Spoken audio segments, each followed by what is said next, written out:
Hi everyone. I'm just listening to Shannon Volmet.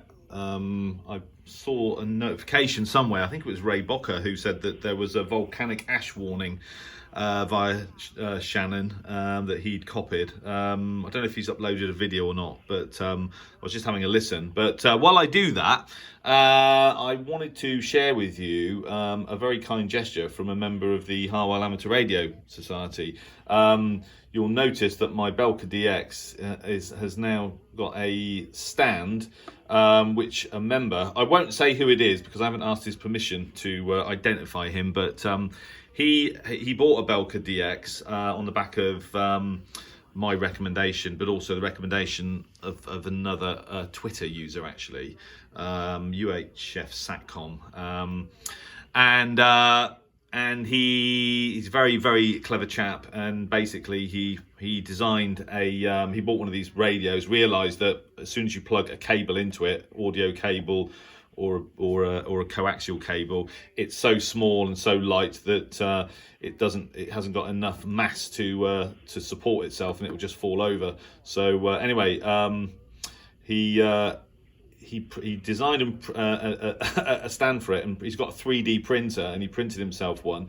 And anyway, I basically commented that what a brilliant idea, and he basically printed me one with Oxford Shortwave embossed on it, and sent it to me through the post. So what a great guy, and what a sort of generous thing to do. And but this is what you'll find in our great hobby, that nearly always you'll meet, if you join a radio club, or whether it's and you have physical meetings or online or whatever, 99 times out of 100 you'll be mixing with really great people, in my experience, and this is an example of that. So it was a very kind gesture, a very useful thing to have, because I've already not dropped this, but it's already sort of fallen over a few times when I've had cables plugged into it, and what a brilliant little thing to do. So very grateful to the gentleman concerned.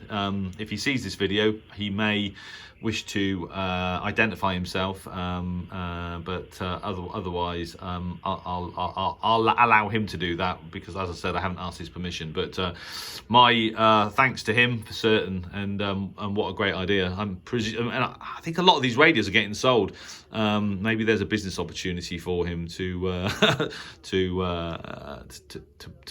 print these stands. I don't know how much it costs to 3D print something. I guess it's not that expensive, but obviously the 3D printer in the first place is an expensive thing to buy. But as I said, he's a very clever guy. I'm presumably he drew it in CAD, and then the printer printed it. I don't really know much about 3D printing, but yeah, absolutely brilliant. And I just thought I'd share that with you, and just make the point that it was a very generous thing for that guy to do, and a very useful thing for this radio, because it's so small and so light that if you attach anything to it, it'll just fall over. So there you go. Okay, well, I'm going to continue listening to Shannon to see if I can hear any comments regarding volcanic ash from the eruption in Iceland, and if I do, I'll make a recording. But other than that, I'll wish you all a very good weekend. Thanks for watching, 7-3.